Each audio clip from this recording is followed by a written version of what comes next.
one of the things I notice also in your manifesto is that you all support a head of state, and you give reasons, continuity and stability.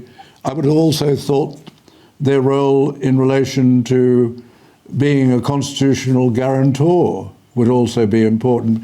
That provision in your manifesto suggests that you have, as the Liberal Party has, a number of people who don't want the Crown. Is that correct?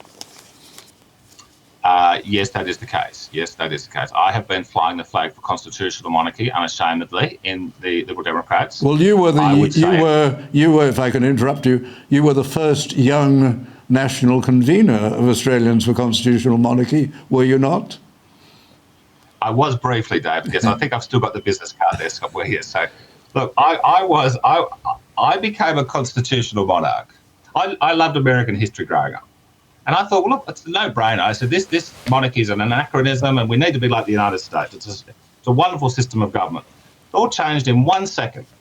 I read a line by Winston Churchill. I think it's Winston Churchill, but it was a magnificent line, and it says, the power of the Crown, the significance of the Crown is not the power it possesses, but the power it denies others.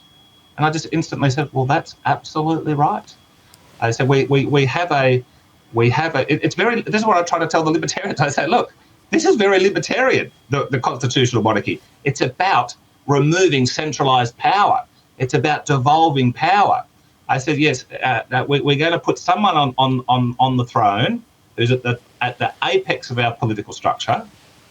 And the deal is that they sit there and they do nothing. But the fact that they get that by something like birth means it can't be contested. So we don't have political egomaniacs and wannabe dictators saying, I want to be the king, because it's just by birth. Now, it is an odd system backed by centuries of success. I mean, if we look at the South Pacific and we look at the Caribbean, where they are overwhelmingly constitutional monarchies, these are relatively poor countries, but they are peaceful countries. They are largely peaceful countries.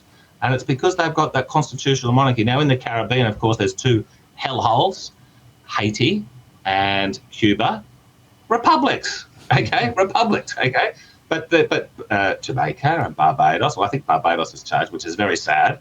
But these little constitutional monarchies, and we look at the Scandinavian countries and the Canada, Australia, New Zealand, these are countries which have not had dictatorships. And look, even Thailand, there's been a lot of blood spilt in Southeast Asia in the last century.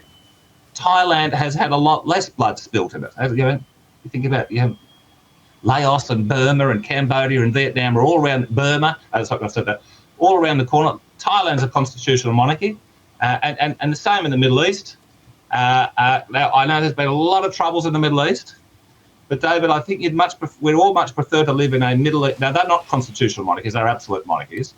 But you'd still prefer to live in a Middle Eastern monarchy, than you would in a Middle Eastern republic, where the blood runs in rivers when it runs. Yes.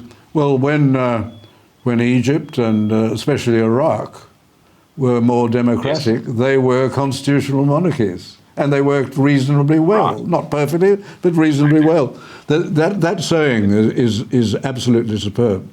The power that the Crown wields, the power is not the power the Crown wields, it's the power it denies others, and that's very important. And it does mean that on particular occasions, if a Prime Minister wants to do something, he has to advise the Governor-General to do it. And that's where the Governor-General may say, well, no, I don't think you should. For example, when Malcolm Turnbull wanted a double dissolution, the Governor-General insisted that there be supply guaranteed until the Parliament assembled again. And that was a very sensible position to take. And we all know what happened when Gough Whitlam, in the position of having lost supply, having supply denied him, advised holding a half Senate election about 9 months later, which would have solved nothing. The Governor-General refused him and dismissed him. And that's very important when you do have that power in a constitution. I used to think the American system worked as well as the as the Westminster system does, but having seen what's happening with the current incumbent, I don't think so, because he's exercising a dispensing power in relation to legislation. He's ignoring legislation for which a Stuart king lost his head, and nothing is happening. He should be impeached, but the numbers are not there to impeach him, what he's doing at the border.